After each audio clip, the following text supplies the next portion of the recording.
இந்திய நாடு முழுவதும் இருக்கக்கூடிய இஸ்லாமியர்கள், கிறிஸ்தவர்கள், பட்டியலின மக்களுடைய வாக்குகளை பறிக்கிற தேர்தல் ஆணையத்தினுடைய நடவடிக்கைகளை கண்டித்தும், அப்பட்டமாக பாரதிய ஜனதா கட்சியினுடைய அரசினுடைய ஒரு கூட்டாளியாகவே மாறி இன்றைக்கு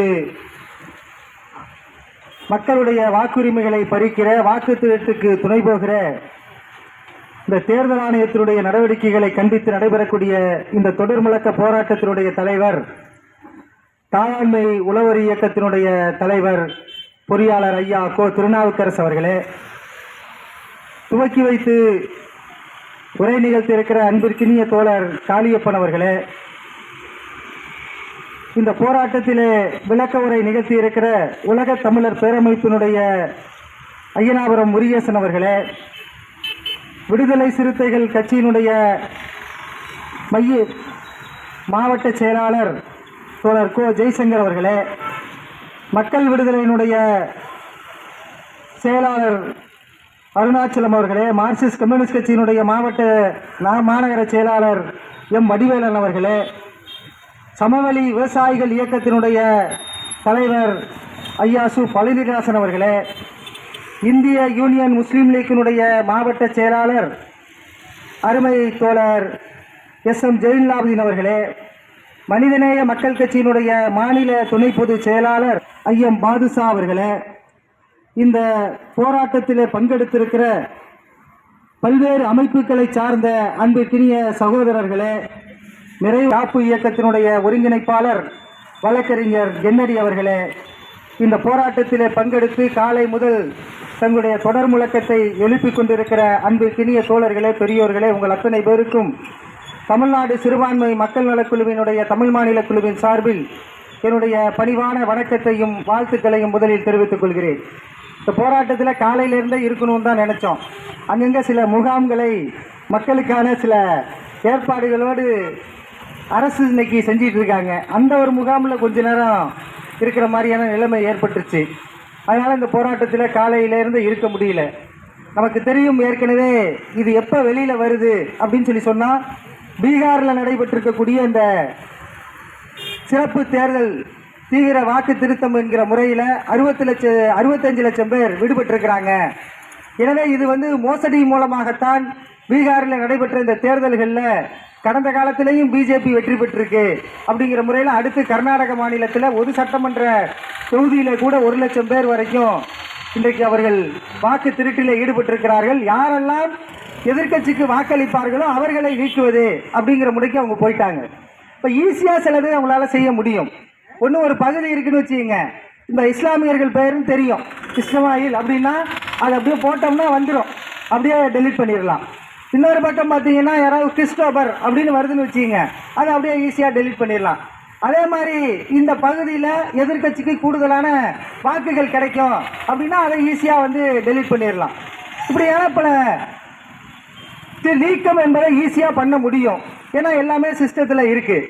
அப்படி வரும்போது நீங்கள் என்னென்ன ஆதாரங்களை கொடுக்கலாம். உங்களுக்கு தெரியும், தேர்தல் ஆணையத்தில் கிட்டத்தட்ட இந்தந்த ஆதார் அட்டை வச்சுக்கலாம், குடும்ப அட்டை வச்சுக்கலாம், இல்லை டிரைவிங் லைசன்ஸ் வச்சுக்கலாம், அதே மாதிரி பான் கார்டு வச்சுக்கலாம். இதெல்லாம் ஆதாரமாக நீங்கள் வாக்களிக்கிறதுக்கு பயன்படுத்திக்கலாம் அப்படின்னு சொல்லி சில ஆண்டுகளுக்கு முன்னால் ஒரு இந்திய தேர்தல் ஆணையத்தில் சில விஷயங்களை கொண்டு வந்தாங்க. ஆதாரோடு நம்முடைய வாக்காளர் இதையும் இணைச்சாதான் நீங்கள் வாக்களிக்கிற உரிமை பெற்றவர்களாக கருதப்படுவீர்கள் அப்படின்னு சொல்லி சொன்னாங்க. நான் உட்பட அந்த கூட்டத்தில் கலந்துக்கிட்டேன். கிட்டத்தட்ட அது 10 ஆண்டுகள் இருக்கும். மாவட்ட ஆட்சியர் அலுவலகத்தில் அந்த கூட்டம் என்பது நடந்துச்சு. சிறப்பு தேர்தல் சீர்திருத்தத்தினுடைய அந்த அதிகாரிகள்லாம் கூட வந்தாங்க. இன்னைக்கு தஞ்சாவூரில் கூட பார்த்தீங்கன்னா தமிழ்நாடு சீஃப் எலெக்ஷன் கமிஷனர் இன்னைக்கு அனைத்து கட்சி கூட்டத்தில் பங்கெடுக்க இருக்கிறாங்க. இன்னைக்கு 3 மணிக்கு அந்த வாக்கு பெட்டிகள் ஆய்வு அப்படிங்கிறதெல்லாம் நடத்த போறாங்க. இது ஒரு பக்கம் இருக்கு. ஆனாலும் கூட அப்படி அது வரும்போது கடுமையா எதிர்த்தோம். நீங்க எப்படி ஆதார் இருந்தால்தான் வாக்குரிமை என்பது எப்படிப்பட்ட போராடி பெற்றிருக்கக்கூடிய உரிமை. இன்னைக்கு இந்தியாவில் பிறந்திருக்கக்கூடிய யாரா இருந்தாலும் சரி, உங்களுக்கு தெரியும் ஏற்கனவே இரட்டை வாக்குரிமை இருந்தது. யாரெல்லாம் பட்டாதாரர்களாக இருந்தார்களோ அவர்களுக்கு வாக்குரிமை இருந்தது. இதெல்லாம் இருந்துச்சு. ஆனால் இந்த வாக்குரிமை என்பதே போராடி தான் கிடைச்சிருக்கு. உண்மை சாதாரணமாக கிடைக்கல. சில பேருக்கு வந்து இந்த வாக்குல இங்க இருக்கக்கூடிய பல பேருக்கு கூட வாக்களிப்பதன் மூலமாக மட்டுமே மாற்றத்தை ஏற்படுத்த முடியுமா அப்படிங்கிற கேள்வி வந்து பல பேருக்கு இருக்கு. இன்னைக்கும் பல பேர் வந்து வாக்களிக்கிறது இல்லை, அதனால எந்த பிரயோஜனமும் கிடையாது அப்படிங்கிற கருத்துக்கள் கூட இருக்கு. ஆனாலும் கூட இன்னைக்கு இந்தியாவில் இருக்கக்கூடிய ஜனநாயகத்தை உயர்ந்தபட்ச ஜனநாயகம் அப்படின்னு ஏன் சொல்றோம் அப்படின்னு சொன்னா, இன்னைக்கு யாரா இருந்தாலும் சரி, குப்பனா இருந்தாலும் சரி, சுப்பனா இருந்தாலும் சரி, அவர் வந்து சாதாரண விவசாய தொழிலாளியாக இருந்தாலும் சரி, இல்ல வேறு சில தொழில்களை செய்யறவராக இருந்தாலும் சரி, இல்ல அம்பானியா இருந்தாலும் சரி, அதானியா இருந்தாலும் சரி, எல்லாருக்கும் போடக்கூடிய வாக்குக்கு ஒரே மதிப்பு தான் இருக்கு.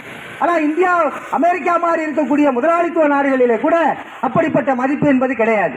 அப்ப ஒரு மதிப்பு இருக்கிறது அப்படின்னு சொன்னா அது இந்தியாவில் இருக்கக்கூடிய வாக்காளர்களுக்கு இருக்கிறது. 18 வயது பூர்த்தி அடைந்தால் ஒருவர் வாக்காளராக இருக்கலாம். அவர் தனக்கு விருப்பப்பட்ட ஒரு அரசை அவர் தேர்ந்தெடுக்கலாம். அது சட்டமன்றமாக இருந்தாலும் சரி, நாடாளுமன்றமாக இருந்தாலும் சரி, இல்ல உள்ளாட்சி மன்றங்களாக இருந்தாலும் சரி தேர்ந்தெடுக்கலாம். அப்படிங்கிற அதை கொண்டு வருவதற்கு பலகட்ட போராட்டங்களை இந்தியாவில் இருக்கக்கூடிய ஜனநாயக இயக்கங்கள் நடத்தியிருக்கு. ஏற்கனவே நம்ம நண்பர் கூட பேசினார், நாங்கள் வந்து இருக்கிற ஜனநாயகத்தை பாதுகாப்பதற்கு அதுல வந்து நம்பிக்கை இருக்கா இல்லையாங்கிறது இல்ல போது. இப்ப என்ன சொல்றாங்கன்னா, பீகார்ல நீங்க வந்து ஆதாரம் செல்லுபடி ஆகாது. அப்ப எது செல்லுபடி ஆகும்? குறைந்தபட்சம் ஒரு அடையாளம். இவர் இந்த இடத்துல இருக்காரு, இப்ப கூட ஒரு மனு கொடுத்தோம், உங்க ஆதாரம் கொடுங்க அப்படின்னாங்க. எதுக்கு ஆதார் கேட்கிறாங்க? இருக்கக்கூடிய அந்த விலாசத்தை உறுதி செய்வது கொள்வதற்காக. இவர் இந்த ஏரியால தான் இருக்காரு அப்படிங்கிறதுக்காக. அவருக்குன்னு ஒரு நம்பர் இருக்கு, உங்க ஆதாரம் கொடுங்க. எங்க போனாலும் ஆதார் தான். இப்ப பேங்குக்கு போனா ஆதாரு, ஏதாவது ஒரு அலுவலகத்துக்கு போனா ஆதாரு, எங்க போனாலும் ஆதார் இல்லாம வெளியில போக முடியாது. ட்ரெயினுக்கு போனாலும் ஆதார் தான். பஸ்ஸுக்கு தான் கேட்கல ஆதார. பஸ்ல போறதுக்கு, நடந்து போறதுக்கு கேட்பாங்க. இன்னும் கொஞ்ச நாள்ல கேட்பாங்க. நடந்து போயிட்டே இருக்கணும் வச்சுங்க, இந்த ரோட்ல இருந்து அண்ணா சாலையில நடந்து போனீங்கன்னா ஆதார் இருக்கா அப்படின்னு சொல்ல கேட்பாங்க. இதெல்லாம் நம்ம ஏற்கல. ஆனா தேர்தல் ஆணையமே ஏற்க மாட்டேங்கிறான். பிரச்சனை என்னன்னா, அவன் இந்திய அரசாங்கம் கொடுத்த அந்த அடையாள அட்டையை கூட தேர்தல் ஆணையம் ஏற்க முடியாதுங்கிறான். இது என்னன்னா குடும்பம்? இது தேர்தல் ஆணையம் ஒருத்தருக்கு இருக்கக்கூடிய ஆதாரை நான் ஏற்க மாட்டேன் அப்படின்னு சொல்லி ஒருத்தர் வந்து நீ இந்த விலாசத்துல இல்லைன்னு சொல்லி நீ வந்து நீக்கினேன்னா, நீ யாரெல்லாம் நீக்கி இருக்கேங்கிறதா இப்ப இருக்கக்கூடிய பிரச்சனை. ஏன் நீக்கணுங்கிறது ஒரு பிரச்சனை, யாரை நீக்கினாலும் சரி ஏன் நீக்கணுங்கிறதும் ஒரு பிரச்சனை தான். இது என்ன சும்மா வந்துச்சு? அந்த வாக்காளர் பட்டியல் சிறப்பு திருத்தம், அந்த திருத்தம், இந்த திருத்தம், வருஷத்துக்கு 2 வாட்டி வந்து அந்த வரைவு வாக்காளர் திருத்தத்தை வெளியிடுறோம். அப்புறம் அடுத்த மாசம் வந்து சிறப்பு முகாம்கள். என்ன சாதாரணமா வந்துச்சா? கிட்டத்தட்ட 50-60 ஆண்டுகளாக இந்த பட்டியல் என்பது தயாரிக்கப்பட்டிருக்கு. ஒன்றும் சாதாரணமாக இது உருவாக்கப்பட்டதில்லை. பல பேர் அதுல கருத்து சொல்லி இவரை இங்க எடுங்க, அவரை இங்க நீக்குங்க, செத்து போனவனெல்லாம் எடுத்துருங்க, உயிரோடு இருக்கிறவனுக்கு வந்து 4 இடத்துல இருக்கு, செத்து போன அதெல்லாம் வந்து சொன்னாங்க. இதெல்லாம் எடுத்துதான் இந்த சிறப்பு இந்த பட்டியல் இருக்கு. இன்னமும் அதுல குளறுபடிகள் இருக்கானா? இருக்கு. ஆனா நீங்க என்ன சொல்றீங்கன்னா, உங்களுக்கு எதெல்லாம் இவர்கள் வேண்டாதவர்கள் என்று நினைக்கிறார்களோ அவர்களெல்லாம் நீக்குவது அப்படிங்கிற முடிவுக்கு நீங்க போயிட்டீங்க. ஏன் அப்படின்னு சொல்றதுதான் இன்னைக்கு இருக்கக்கூடிய முக்கியமான கேள்வி. நேர்மையா தேர்தல் நடந்தா உங்களால வெற்றி பெற முடியாது. ஏன் நேர்மையா தேர்தல் நடந்தா வெற்றி பெற முடியாது? நீ உங்களுடைய கொள்கைகள் அது போல் இருக்கு. ஒண்ணு, நீங்க மக்களுக்கு விரோதமாக மக்களை பிளவுபடுத்துகிற உங்களுடைய மதவெறி சக்தி அஜெண்டாவை இந்த நாட்டிலே அமுல்படுத்த துடிக்கிறீர்கள். இதற்கு எதிராகத்தான் இன்றைக்கும் இந்திய நாட்டில் இருக்கக்கூடிய பெரும்பகுதியான மக்கள் இருக்கிறார்கள். 2, உங்க ஆட்சியின் மூலமாக பலனடைபவர்கள் சாதாரண மக்கள் இல்ல, ஏழை எளிய மக்கள் கிடையாது, நடுத்தர மக்கள் கிடையாது. இந்தியாவில் இருக்கக்கூடிய பெருமுதலாளிகளாக இருக்கிற அம்பானி, அதானி மாதிரி இருக்கக்கூடிய முதலாளிகள் பலனடைகிறார்கள். 1, நீங்கள் வைத்திருக்கக்கூடிய மதவெறி கொள்கைகள். 2, நீங்கள் பெருமுதலாளிகளுக்கு சேவை செய்கிறீர்கள். இது 2னுடைய அடிப்படை தான் நீங்கள் ஜனநாயகத்துக்கு விரோதமாக இருக்கிறார்கள். இது ஒவ்வொரு கட்டத்திலும், ஒவ்வொரு விதத்தில், ஒவ்வொரு மாநிலத்தில், ஒவ்வொரு பகுதியில் பிரதிபலிக்கும்.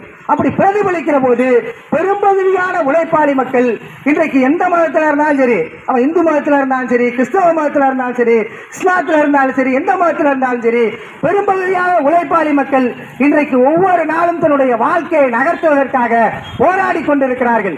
அப்படி போராடி கொண்டிருக்கிற மக்களிடத்திலே நீங்கள் மத போதையை உருவாக்க போகிறீர்கள், கடவுள் என்கிற போதையை உருவாக்க பார்க்கிறீர்கள். இதெல்லாம் செஞ்சு பார்த்தும் கூட எங்களால வெற்றி பெற முடியாது என்று வருகிற போதுதான் இன்றைக்கு இருக்கக்கூடிய எல்லாத்தையும் பயன்படுத்துறீங்க. நீங்க வந்து ஒரு பக்கம் வருமான வரித்துறையை பயன்படுத்துறீங்க, இன்னொரு பக்கம் பாத்தீங்கன்னா வந்து அமலாக்கத்துறையை பயன்படுத்துறீங்க, இன்னொரு பக்கத்தை நீதிமன்றத்துக்கு பயன்படுத்துறீங்க. இன்னைக்கு கூட நீதிமன்றம் இதுல ஒரு தீர்ப்பு சொல்லி இருக்கு, சிலது வரவேற்கிற மாதிரி இருக்கு. என்ன, நீங்க வந்து இதுல குளறுபடின்னு ஒண்ணு ஆயிடுச்சு அப்படின்னு சொல்லி சொன்னா நிச்சயமா எல்லாத்தையும் நாங்க ரத்து பண்ணிடுவோம். இது வந்து வெறும் பீகாருக்கு மட்டும் கிடையாது, இந்திய நாடு முழுவதும் இல்ல இல்ல அதான் எந்த அடிப்படையிலனா இந்திய நாடு முழுவதும் அது வந்து பொருந்தும் அப்படின்னு சொல்லி சில வரைமுறைகள்லாம் வந்து அவங்க கொடுத்துருக்காங்க. அக்டோபர் 1ஆம் தேதி அன்னைக்கு நாங்க வெளியிடுறோம்னு சொல்லியிருக்காங்க. அப்படி வெளியிடும் போது நாங்க இதை பார்ப்போம். நீங்க வெளியிடும் போது 1ஆம் தேதி அன்னைக்கு நீங்க வெளியிடுகிற போது அதை வந்து பார்ப்போம் அப்படின்னு சொல்லி அவங்க சொல்லி தேர்தல் ஆணையம் சொல்லி உச்ச நீதிமன்றம் சொல்லியிருக்கு. ஆனா என்ன பிரச்சனை என்னன்னா, சில நேரத்தில் உச்ச நீதிமன்றம் போன வன்புல சிலது நேற்றைய தினம் ஒரு தீர்ப்பு வந்தது. அதாவது நீங்க இப்படிதான் பண்ணணும்ன்றதெல்லாம் நீங்க ஏத்துக்க முடியாது, நாங்க இதை நாங்க நிறுத்தி வைக்கிறோம், இடைக்கால தடை விதிக்கிறோம்னு. அதுக்கு முன்னாடியே கூட சில தீர்ப்புகள் வந்து வந்தது. பார்க்கும்போது நல்லா இருக்கும், முதல்ல அப்படியே பில்டப்பா இருக்கும், அப்புறம் பாத்தீங்கன்னா முழுக்க முழுக்க அது எதிரானதாக மாறிடும். அது பாபர் மசூதி இடிப்பு வழக்கு உட்பட இப்ப இதுல சொல்லி இருக்கிறாங்க. சில விஷயங்களை ஏற்றுக்கொள்ளுகிற மாதிரி இருக்கு. ஆனாலும் கூட அடிப்படையில இந்த திருத்தம் என்பது இருக்கக்கூடிய உழைப்பாளி மக்களுடைய பெரும்பகுதியாக பிஜேபிக்கு வாக்களிக்காத இருக்கக்கூடிய இஸ்லாமியர்கள், கிறிஸ்தவர்கள், அடித்தட்டில் இருக்கக்கூடிய பட்டியலின மக்கள் என்கிற முறையில நிச்சயமாக அடுத்தடுத்து தேர்தல்கள் வருகிற போது, இப்ப கூட 2026 சட்டமன்ற தேர்தல் வரப்போகுது. அதுல அநேகமா வந்து ஜெயலலிதாவின் பேர் இருக்குமா, சிறப்பு திருத்தம் வந்தால் ஜெய்சங்கர் பேர் இருக்குமா, இல்ல வந்து பாதுஷா பேர் இருக்குமா, மதிவாளன் பேர் இருக்குமா, அப்படின்னா ஐயா பேர் இருக்குமா, அப்படிங்கிறதெல்லாம் ஒரு கேள்வி. செந்தில் பேர் இருக்குமா அப்படின்னா ஒரு கேள்விக்குறியான ஒரு விஷயம் தான். ஏன்னா இவங்கெல்லாம் அடையாளப்பூர்வமாக இருப்பவர்கள். இது இல்லாமல் அவர்கள் சில அடையாளங்களை வைத்திருக்கிறார்கள். இதெல்லாம் பேரு, இவர்கள்லாம் முற்போக்காளர்கள், இடதுசாரிகள், ஏதோ ஒரு பேர்ல இல்ல நக்சலைட்டுகள், இல்ல வந்து தேச துரோகிகள், ஏதாவது ஒரு பேர்ல இருக்கலாம். அப்படி எல்லாம் இருந்தா ஒன்றும் பிரச்சனை இல்லை. ஆனா இன்னொரு பக்கம் என்னன்னா, குறிப்பிட்டு ஒரு மதத்தின் பெயரால் இருக்கக்கூடிய பெயர்களை நீக்குவது என்கிற நடவடிக்கைகளுக்குள்ளே அவர்கள் சென்றிருக்கிறார்கள் என்கிற முறையிலே தான் சமீபத்திலே குற்றாலத்திலே கூடிய தமிழ்நாடு சிறுபான்மை மக்கள் நலக்குழுவுடைய மாநில குழு கூட்டத்தில் வருகிற அக்டோபர் மாதம் 1ஆம் தேதியிலிருந்து 10ஆம் தேதி வரையில் காந்தியினுடைய பிறந்த நாளை முன்னிட்டு தமிழ்நாடு முழுவதும் அனைத்து மாவட்ட தலைநகரங்களிலும் பல்வேறுபட்ட அமைப்புகளை இணைத்துக் கொண்டு, ஜனநாயக அமைப்புகளை இணைத்துக் கொண்டு அனைத்து இடங்களிலுமே ஒரு மிகப்பெரிய அளவிலே ஒரு கருத்தரங்கங்களை நடத்துவது என்றும், அங்கங்கே மக்கள் சந்திக்கக்கூடிய இடங்களிலே தெருமுனை கூட்டங்களை நடத்துவது என்று முடிவெடுத்திருக்கிறது. மக்களிடத்திலே பல லட்சக்கணக்கான துண்டு பிரசுரங்களை விநியோகித்து நமக்கு இருக்கக்கூடிய குறைந்தபட்ச அடிப்படை உரிமையாக இருக்கிற வாக்குரிமையை காப்பாற்றுவதற்கான நடவடிக்கைகளில் அனைத்து பகுதி மக்களும் ஈடுபட வேண்டும் என்கிற ஒரு அறைகூவலை விடுத்துதான் இந்த மாநில குழு கூட்டம் நிறைவடைந்திருக்கிறது என்கிற முறையிலே இந்த போராட்டம் துவக்கத்திலே அனைத்து இடதுசாரி கட்சிகள் போராடி இருக்கிறார்கள், பல்வேறு அமைப்புகள் போராடி இருக்கிறார்கள். இன்றைக்கு ஒரு இயக்கமாக இதை முன்னெடுத்திருக்கிறோம். அனைத்து ஜனநாயக எண்ணம் கொண்டிருக்கிற அனைவரும் நமக்கு இருக்கக்கூடிய வாக்குரிமையை பாதுகாப்பதோடு மட்டுமல்லாமல் நாம் முறையாக அந்த வாக்கை செலுத்தி இந்த ஆட்சி அதிகாரத்தில் இருந்து இந்த மதவெறி சக்திகளை அப்புறப்படுத்துவது நமக்கு இருக்கக்கூடிய ஆகப்பெரும் முதல் கடமை என்கிற முறையிலே தான் இன்றைக்கு பலப்பட்ட கருத்துக்கள் இருந்தாலும், பலவிதமான சிந்தனைகளோடு நாம் செயல்பட்டாலும் ஒன்றுபட்டிருக்கிறோம் என்கிற முறையிலே ஒற்றுமையாக இருந்து நாட்டிலே இருக்கக்கூடிய ஆகப்பெரிய ஜனநாயக உரிமையாக இருக்கிற வாக்குரிமையை பாதுகாப்ப குரல் கொடுப்போம், போராடுவோம், வெற்றி பெறுவோம் என்று தெரிவித்து வாய்ப்புக்கு நன்றி சொல்லி நிறைவு செய்கிறேன். நன்றி, வணக்கம்.